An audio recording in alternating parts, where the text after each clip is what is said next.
Selamat pagi, terima kasih kepada Ibu dan teman-teman sekalian yang berkenan untuk mendengarkan presentasi dari kelompok kami. Baik, pada kesempatan ini kami dari kelompok 1 yang beranggotakan saya, Nikade Udiawati dengan NIM 2017 05 12 18 dan rekan saya. Dan saya Putu Wanda Aristayanti dengan NIM 2017 05 12 48 dan rekan Saya Igustia Mega Resadi Pinate dengan NIM 201705129. Yang akan mempresentasikan materi tentang ruang lingkup pemerintahan dan akuntansi pemerintahan dengan submateri yang pertama, pengertian negara dan pemerintahan, yang kedua, struktur pemerintahan pusat dan daerah, yang ketiga, peran dan kewenangan pemerintah pusat dan daerah, yang keempat, perkembangan akuntansi pada pemerintahan, yang kelima, peran akuntansi dalam organisasi pemerintahan, dan keenam, karakteristik akuntansi pemerintahan, yang terakhir, perbandingan akuntansi pemerintahan dan akuntansi bisnis. Untuk mempersingkat waktu, materi pertama akan dibawakan oleh rekan saya. Waktu dipersilakan. Baik, terima kasih atas waktunya. Di sini saya akan menjelaskan mengenai sub pertama, yaitu pengertian negara dan pemerintahan. Secara etimologis, istilah negara diterjemahkan dari kata asing stat, yaitu bahasa Belanda dan Jerman, state dari bahasa Inggris, etat dari bahasa Prancis yang dialihkan dari kata bahasa Latin status atau statum. Kata ini merupakan istilah yang abstrak yang menunjukkan tegak dan tetap. Negara disebut sebagai organisasi politik atas dasar bahwa negara adalah kekuasaan atau memiliki kekuasaan. Negara itu dideskripsikan sebagai kekuasaan yang ada di belakang hukum yang menjalankan hukum. Negara sebagai suatu persekutuan hidup bersama dari masyarakat adalah memiliki kekuasaan politik, mengatur hubungan-hubungan kerjasama dalam masyarakat untuk mencapai suatu tujuan tertentu yang hidup dalam suatu wilayah tertentu. Menurut Harold Z. Lasky, bahwa negara adalah suatu masyarakat yang diikatkan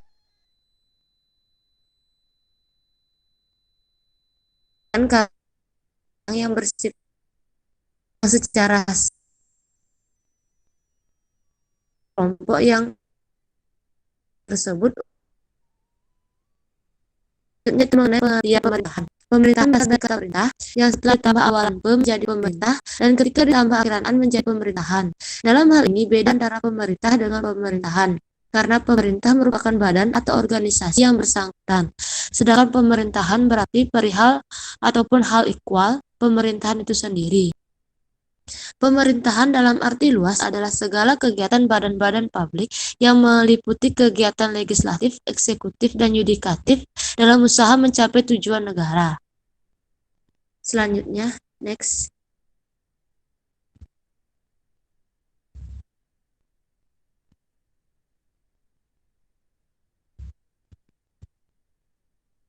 Selanjutnya, sub yang kedua yaitu struktur pemerintahan pusat dan daerah.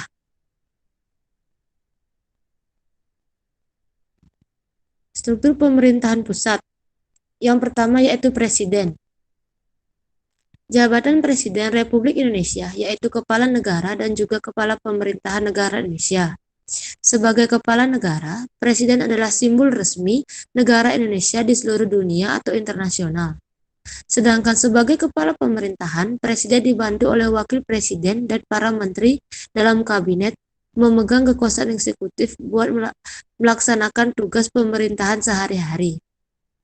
Tugas Presiden. Yang pertama yaitu Presiden Republik Indonesia memegang kekuasaan pemerintahan menurut Undang-Undang Dasar. Yang kedua, mengajukan rancangan undang-undang kepada DPR. Yang ketiga yaitu Presiden menetapkan peraturan pemerintahan untuk menjalankan undang-undang sebagaimana mestinya. Selanjutnya yaitu Wakil Presiden. Wakil Presiden merupakan jabatan pemerintahan yang ada satu tingkat lebih rendah daripada Presiden. Biasanya dalam urutan suksesi, Wakil Presiden akan mengambil alih jabatan Presiden kalau dia berhalangan sementara atau tetap. Tugas Wakil Presiden sebagai berikut. Yang pertama, membantu Presiden dalam melakukan kewajibannya. Yang kedua, menggantikan Presiden sampai habis waktunya. Jika Presiden meninggal dunia, berhenti atau tidak dapat melakukan kewajibannya dalam masa jabatan yang telah ditentukan. Dan yang ketiga, memperhatikan secara khusus menampung masalah yang perlu penanganan menyangkut bidang tugas kesejahteraan rakyat. Selanjutnya yaitu MPR, Majelis Permusyawaratan Rakyat Republik Indonesia atau Majelis Permusyawaratan Rakyat, yaitu lembaga legislatif bikameral yang jadi salah satu lembaga tinggi negara dalam sistem ketatanegaraan Indonesia. Tugas dan wewenangnya yaitu yang pertama, mengubah dan menetapkan Undang-Undang Dasar. Yang kedua, melantik presiden dan wakil presiden berdasarkan hasil pemilihan umum dalam sidang paripurna MPR. Dan yang ketiga, memutuskan usul DPR berdasarkan putusan Mahkamah Konstitusi untuk memberhentikan presiden dan atau wakil presiden dalam masa jabatannya setelah presiden dan atau wakil presiden diberi kesempatan untuk menyampaikan penjelasan di dalam sidang paripurna MPR. Selanjutnya yaitu DPR. DPR terdiri atas anggota partai politik peserta pemilihan umum yang dipilih melalui pemilihan umum. Tugas DPR yang pertama yaitu menyusun program legislasi nasional. Yang kedua, menyusun dan membahas rancangan undang-undang. Dan yang ketiga, menerima RUU yang diajukan oleh DPD atau terkait otonomi daerah, hubungan pusat dan daerah, pembentukan, pemekaran dan penggabungan daerah, dan pengolahan SDA dan SDE lainnya, serta perimbangan keuangan pusat dan daerah. Struktur selanjutnya yaitu DPD, Dewan Perwakilan Daerah. Sebelum 2004 disebut utusan daerah, yaitu lembaga tinggi negara dalam sistem ketatanegaraan Indonesia yang anggotanya merupakan perwakilan dari setiap provinsi yang dipilih melalui pemilu. DPD mempunyai beberapa fungsi yang diantaranya sebagai berikut. Yang pertama, pengajuan usul, ikut dalam pembahasan dan memberikan pertimbangan yang berkaitan dengan bidang legislasi tertentu. Yang kedua, yaitu pengawasan atas pelaksanaan undang-undang tertentu. Selanjutnya yaitu struktur MA, Mahkamah Agung, yaitu lembaga peradilan tertinggi pada suatu negara. Segala urusan mengenai peradilan, baik organisasi ataupun finansial, ada di bawah kekuasaan Mahkamah Agung. Ada wewenang dari Mahkamah Agung diantaranya yaitu yang pertama, mengadili pada tingkat kasasi, dan yang kedua, menguji peraturan perundang-undangan di bawah undang-undang terhadap undang-undang dan punya wewenang lain yang diberikan undang-undang. Yang selanjutnya yaitu MK, Mahkamah Konstitusi, yaitu lembaga tinggi negara dalam sistem ketatanegaraan Indonesia yang merupakan pemegang kekuasaan kehakiman bersama dengan Mahkamah Agung. Tugas MK yang diatur undang-undang yaitu yang pertama, mengadili pada tingkat pertama dan terakhir yang putusannya bersifat final untuk menguji undang-undang terhadap undang-undang dasar. Yang kedua yaitu memutuskan persengketaan, dan yang ketiga memutuskan pembubaran partai politik. Selanjutnya yaitu Komisi Yudisial atau KY, yaitu lembaga negara yang dibentuk berdasarkan Undang-Undang Nomor 22 Tahun 2004 yang punya fungsi mengawasi perilaku hakim dan mengusulkan nama calon hakim agung. Beberapa tugas Komisi Yudisial yakni yang pertama, melakukan pendaftaran calon hakim agung, yang kedua, melakukan seleksi terhadap calon hakim agung, dan yang ketiga, menetapkan calon hakim agung, mengajukan calon hakim agung ke DPR. Yang selanjutnya yaitu Badan Pemeriksa Keuangan BPK, yaitu lembaga tinggi negara dalam sistem ketatanegaraan Indonesia yang punya wewenang memeriksa pengelolaan dan tanggung jawab keuangan negara. Tugas BPK menurut undang-undang tersebut masuk dalam bagian ke-1, isinya antara lain adalah sebagai berikut. Yang pertama, pemeriksaan pengelolaan dan tanggung jawab keuangan yang dilakukan oleh BPK terbatas pada pemerintahan pusat, pemerintahan daerah, Bank Indonesia, lembaga negara lainnya, BUMN, Badan Layanan Umum, BUMD, dan semua lembaga lainnya yang mengelola keuangan negara. Yang kedua, pelaksanaan pemeriksaan BPK tersebut dilakukan atas dasar undang-undang tentang pemeriksaan pengelolaan dan tanggung jawab keuangan negara. Dan yang ketiga, pemeriksaan yang dilakukan BPK mencakup pemeriksaan kinerja, keuangan, dan pemeriksaan dengan adanya maksud tertentu. Selanjutnya yaitu struktur pemerintahan daerah. Setiap daerah dipimpin oleh kepala pemerintahan daerah yang disebut kepala daerah. Kepala daerah untuk provinsi disebut gubernur, untuk kabupaten disebut bupati, dan untuk kota adalah wali kota. Kepala dan wakil kepala daerah memiliki tugas, wewenang, dan kewajiban serta larangan. Kepala daerah juga mempunyai kewajiban untuk memberikan laporan penyelenggaraan pemerintah daerah kepada pemerintah dan memberikan laporan keterangan pertanggungjawaban kepada DPRD serta menginformasikan laporan penyelenggaraan pemerintahan daerah kepada masyarakat.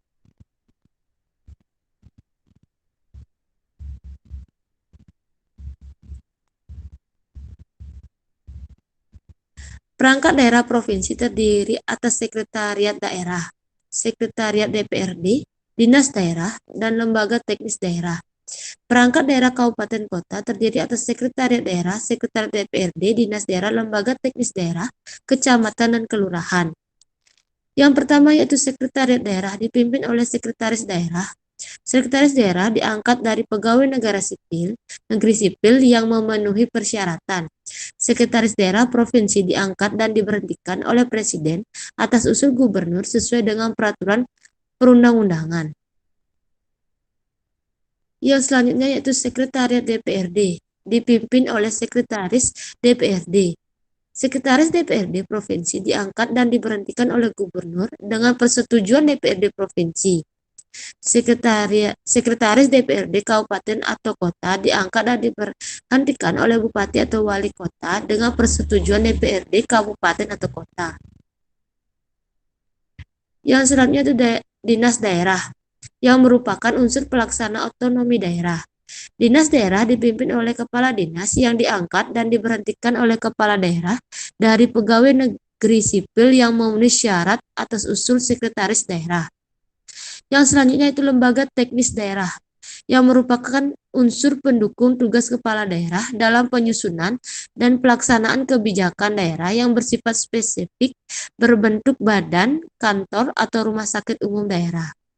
Badan, kantor, atau rumah sakit umum daerah sebagaimana dimaksud dipimpin oleh kepala badan, kepala kantor, atau kepala rumah sakit umum daerah yang diangkat oleh kepala daerah dari pegawai negeri sipil yang memenuhi syarat atas usul sekretaris daerah. Yang selanjutnya itu kecamatan. Kecamatan dibentuk di wilayah kabupaten atau kota dengan perda kabupaten atau kota yang berpedoman pada peraturan pemerintah.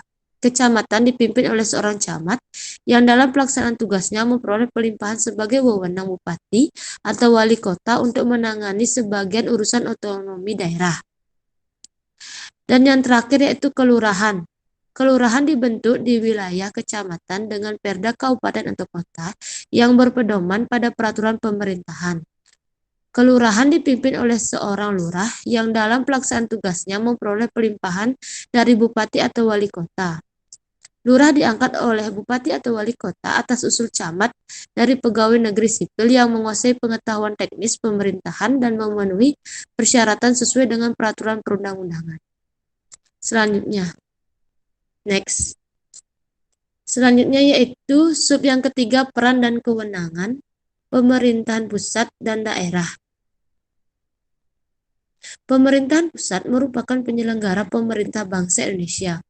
Di Indonesia, pemerintahan pusat adalah presiden dan wakil presiden yang dibantu para menteri. Untuk menjalankan pemerintahannya, pemerintah pusat harus terhubung dengan pemerintah daerah yang terjalin baik dan harmonis dengan tujuan untuk kemakmuran rakyat. Pemerintah pusat memiliki 3 peran.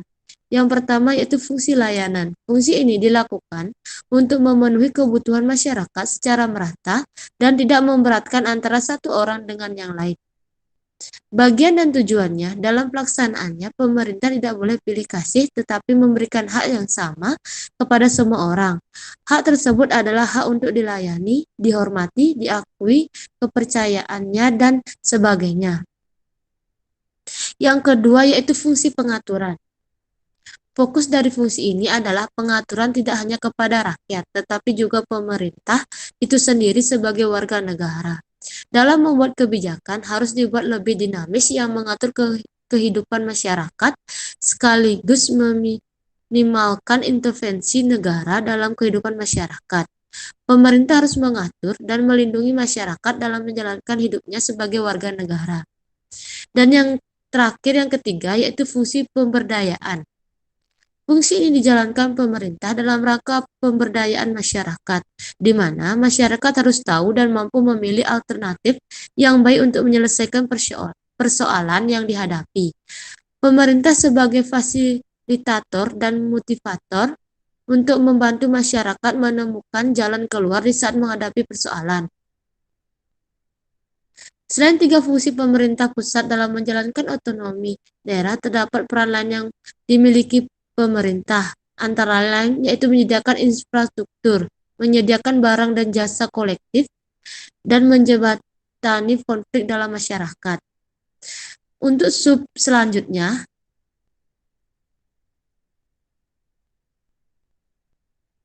yaitu kewenangan pemerintah pusat. Kewenangan pemerintah pusat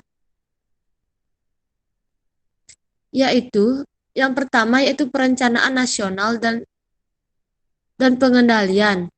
Yang kedua yaitu pembangunan nasional secara makro. Yang ketiga dana perimbangan keuangan. Yang keempat sistem administrasi negara dan lembaga perekonomian negara. Yang kelima pembinaan dan pemberdayaan sumber daya manusia. Yang keenam, pendayagunaan sumber daya alam dan pemberdayaan sumber daya strategis. Dan yang terakhir yaitu konservasi dan stabilisasi nasional.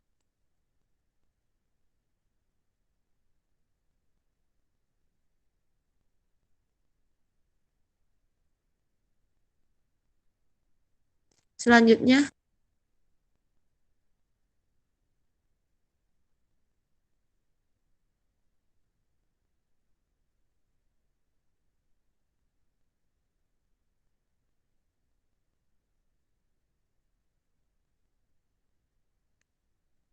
next.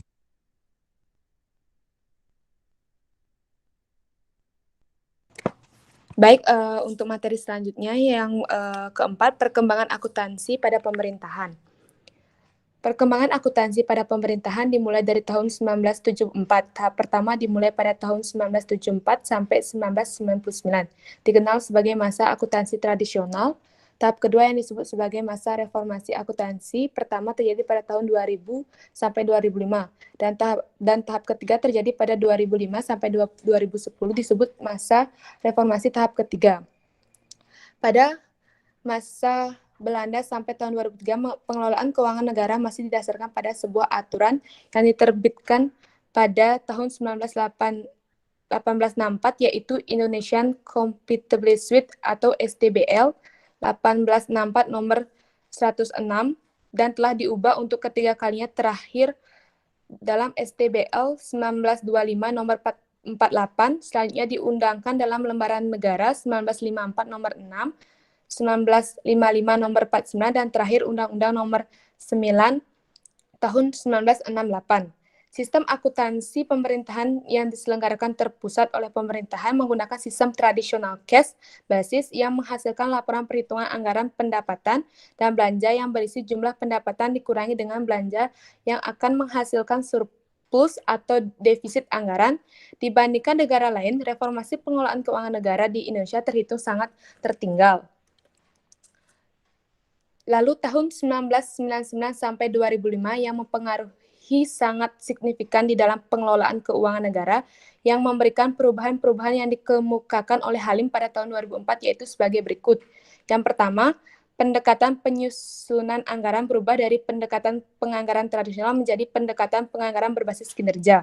Pendekatan anggaran tradisional menekankan pada pertanggungjawaban setiap input yang dialokasikan, sedangkan pendekatan berbasis kinerja ditetapkan terlebih dahulu sebelum menyusun anggaran. Dengan hal itu, pertanggungjawaban anggaran tidak terbatas pada input yang digunakan, tapi juga pada output dan outcome atau hasil.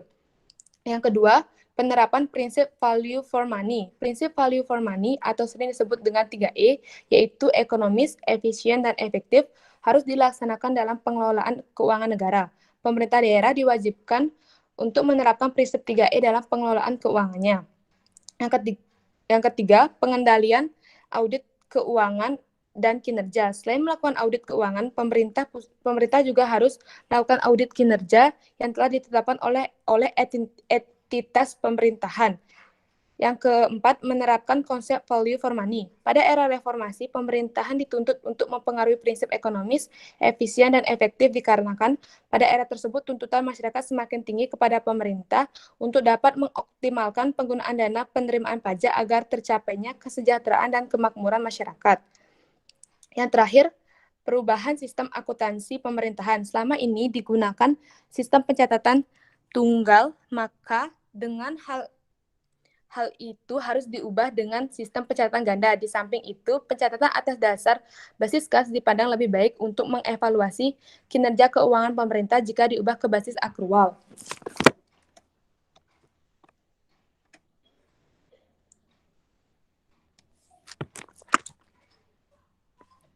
Peran akuntansi dalam organisasi pemerintahan.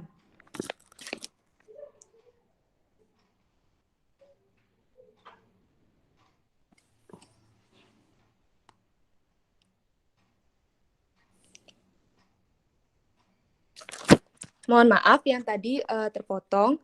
Saya lanjutkan.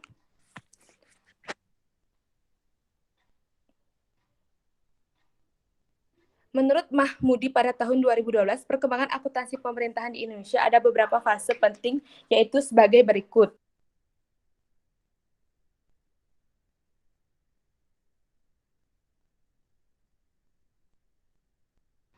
Tahun 1975. Pada tahun 1975, sistem akuntansi hanya sebatas sistem administrasi atau biasa dikenal dengan istilah tata usaha keuangan. Yang tahun 1979 sampai 1980. Pada tahun 1979 sampai 1980, sistem administrasi pemerintahan masih dilaksanakan secara manual dan belum mengenal sistem komputer yang terintegrasi, belum memiliki standar akuntansi pemerintah. Pada tahun tersebut hanya ada satu laporan pertanggungjawaban keuangan berupa perhitungan anggaran negara atau PAN yang disajikan berdasarkan sumbangan perhitungan anggaran dari departemen atau lembaga disusun secara manual. Pada tahun 1986, dilakukan pembuatan desain pengembangan sistem akuntansi pusat dan akuntansi instansi dengan disusunnya bagan akun standar akuntansi pemerintah, lalu pembentukan unit eselon yang memegang peran akuntansi dan pelaporan pada tahun 1986. Tahun 1987 sampai 1988. Pada tahun 1987 sampai 1988 dilakukan simulasi sistem manual pada Departemen Pekerjaan Umum, Sosial, Perdagangan Wilayah Jakarta, Medan, dan Surabaya. Pada tahun 1992, pada tahun ini dibentuk Badan Akuntansi Keuangan Negara, Bakun, berfungsi untuk Central Accounting Office yang tidak hanya untuk membukukan, tetapi melaksanakan implementasi sistem yang telah dirancang. Tahun 2001 sampai 2002, pada 1 Januari 2001, otonomi daerah dan desentralisasi fiskal dilakukan secara serentak di Indonesia. Tahun 2003 sampai 2004, pada tahun tersebut, dilakukan reformasi akuntansi dimulai dengan diterbitkannya 3 undang-undang keuangan negara, yaitu Undang-Undang Nomor 17 tahun 2003 tentang Keuangan Negara, Undang-Undang Nomor 1 tahun 2004 tentang Pembendaharaan Negara, dan Undang-Undang Nomor 15 tahun 2004 tentang Pemeriksaan, Pengelolaan, dan Tanggung Jawab Negara. Tahun 2005, pada tahun 2005 dibentuk Komite Standar Akuntansi Pemerintahan atau KSAP dengan Kepres nomor 84 tahun 2004 diubah dengan Kepres nomor 2 tahun 2005, Kepres nomor 3 tahun 2009. Yang terakhir, tahun 2010. Pada tahun 2010 diterbitkan Peraturan Pemerintah nomor 71 2010 berisi tentang standar akuntansi pemerintah. Peraturan Pemerintah nomor 71 tahun 2010 terdiri dari 12 pernyataan standar akuntansi pemerintah atau PSAP. Isi dari PSAP yaitu PSAP 01 penyajian laporan keuangan, PSAP 02 laporan realisasi anggaran berbasis kas, PSAP 03 laporan arus kas, PSAP 04 catatan atas laporan keuangan, PSAP 05 akuntansi persediaan, PSAP 06 akuntansi investasi, PSAP 07 akuntansi aset tetap, PSAP 08 akuntansi konstruksi dalam pengerjaan, PSAP 09 akuntansi kewajiban, PSAP 10 koreksi kesalahan, perubahan kebijakan akuntansi, perubahan estimasi akuntansi, dan operasi yang tidak dilanjutkan, PSAP 11 laporan keuangan konsolidasi, PSAP 12 laporan operasional.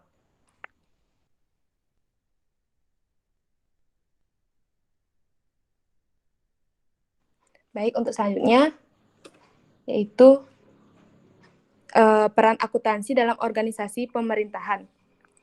Peran akuntansi dalam organisasi pemerintahan adalah sebagai berikut. Yang pertama, akuntabilitas, mempertanggungjawabkan pengelolaan sumber daya serta pelaksanaan kebijakan yang dipercayakan kepada entitas pelaporan dalam mencapai tujuan yang telah ditetapkan secara periodik. Yang kedua, manajemen, membantu para pengguna untuk mengevaluasi pelaksanaan kegiatan suatu entitas pelaporan dalam periode pelaporan sehingga memudahkan dalam fungsi perencanaan, pengelolaan dan pengendalian atas seluruh aktiva, kewajiban, dan ekuitas dana pemerintah untuk kepentingan masyarakat. Yang ketiga, transparansi, memberikan informasi keuangan yang terbuka dan jujur kepada masyarakat berdasarkan pertimbangan bahwa masyarakat memiliki hak untuk mengetahui secara terbuka dan menyeluruh atas pertanggungjawaban pemerintah dalam pengelolaan sumber daya yang dipercayakan kepadanya dan ketaatannya kepada peraturan perundang-undangan. Dan yang terakhir, keseimbangan antar generasi. Intergenerational equity, membantu para pengguna mengetahui kecukupan penerimaan pemerintah pada periode pelaporan untuk membiayai seluruh pengeluaran yang dialokasikan dan apakah generasi yang akan datang diasumsikan akan ikut menanggung beban pengeluaran tersebut. Baik, untuk materi selanjutnya akan dibawakan oleh rekan saya. Waktu dipersilakan.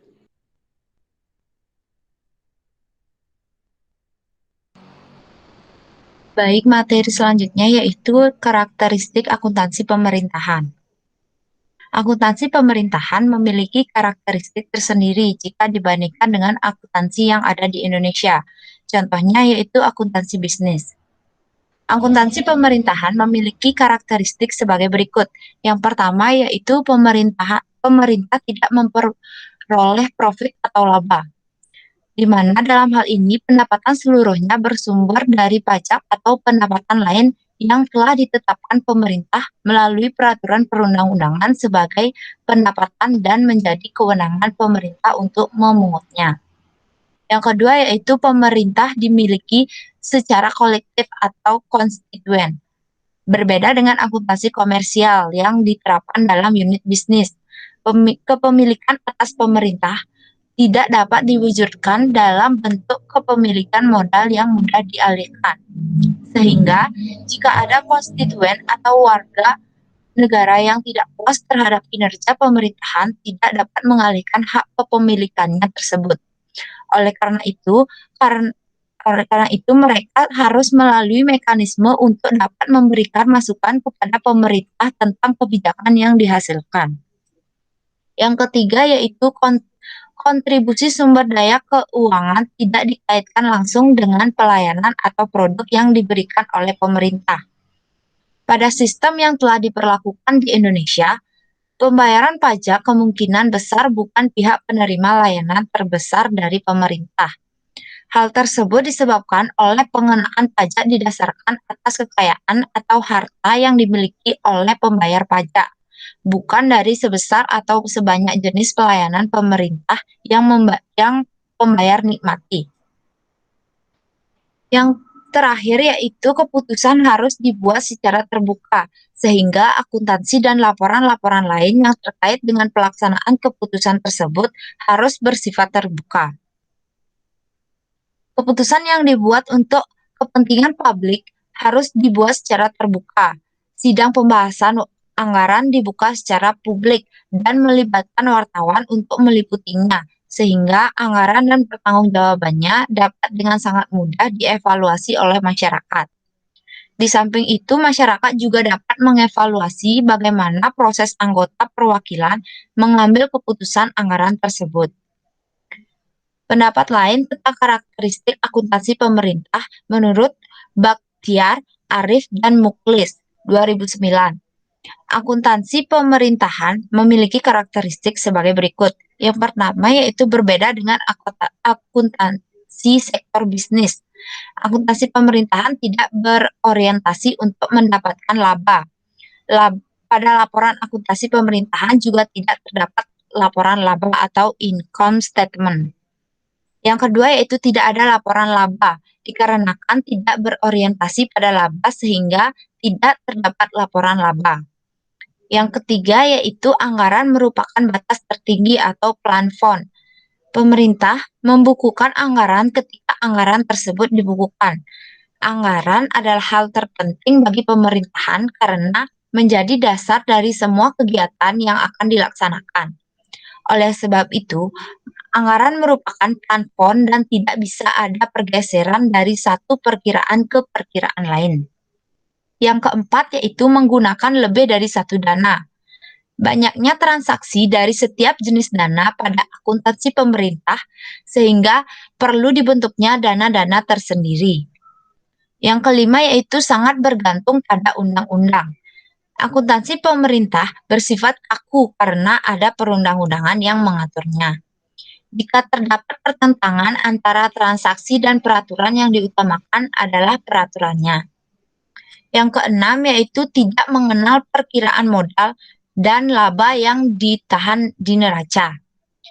Publik atau masyarakat berbeda dengan pemegang saham di dunia bisnis.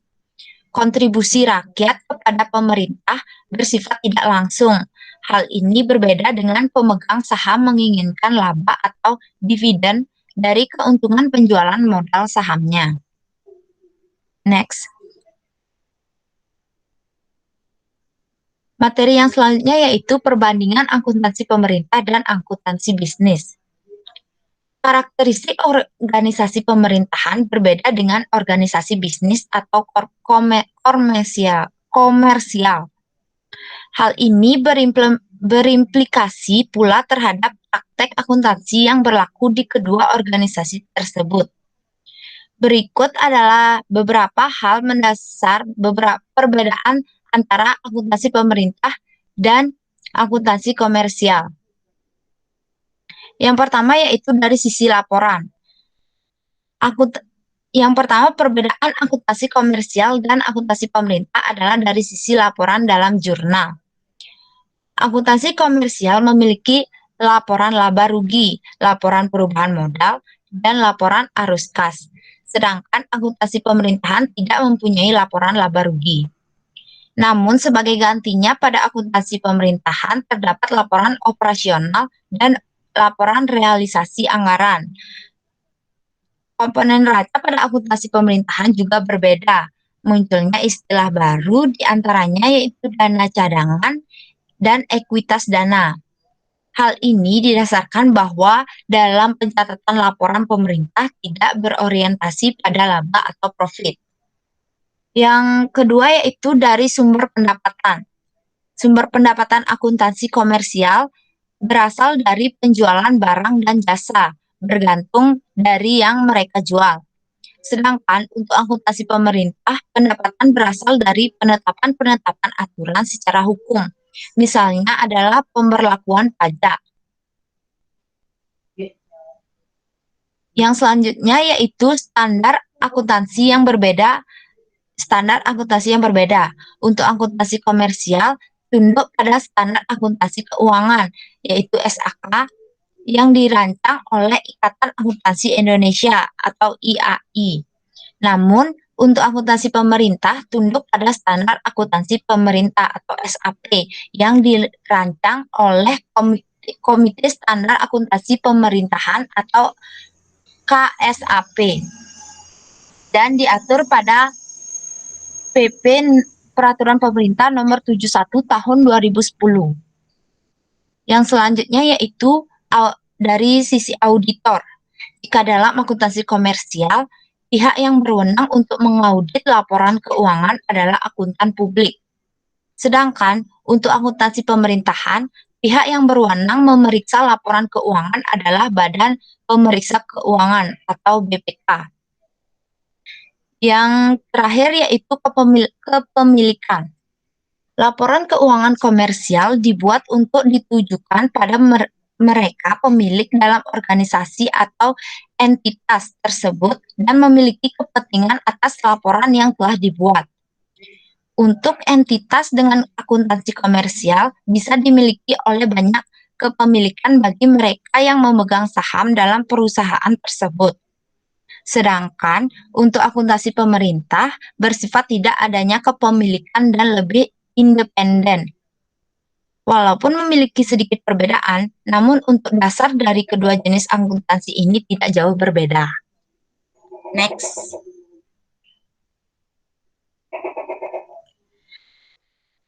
Berdasarkan pembahasan di atas, ada beberapa hal yang dapat disimpulkan, yaitu yang pertama, belakangan ini sudah terjadi pembenahan pengelolaan keuangan negara ke arah yang lebih baik, yang ditandai dengan penerbitan penerapan peraturan perundang-undangan yang mendukung terwujudnya transparansi dan akuntabilitas pengelolaan keuangan negara. Yang kedua yaitu terdapat persamaan dan perbedaan antara akuntansi pemerintah dan akuntansi komersial. Tetapi intinya fungsinya hampir sama, yaitu menyediakan informasi untuk kepentingan pengambilan keputusan. Yang ketiga yaitu diperlukan tindakan-tindakan strategis untuk lebih mengembangkan akuntansi pemerintah, yang salah satunya dengan memperkuat dunia pendidikan tinggi akuntansi dengan kurikulum dan silabus akuntansi pemerintah yang disesuaikan dengan peraturan yang berlaku. Baik, sekian materi yang bisa saya sampaikan. Untuk selanjutnya saya serahkan kepada moderator. Baik, terima kasih atas perhatiannya Ibu dan teman-teman sekalian. Kami tutup presentasi pada pagi hari ini dengan terima kasih.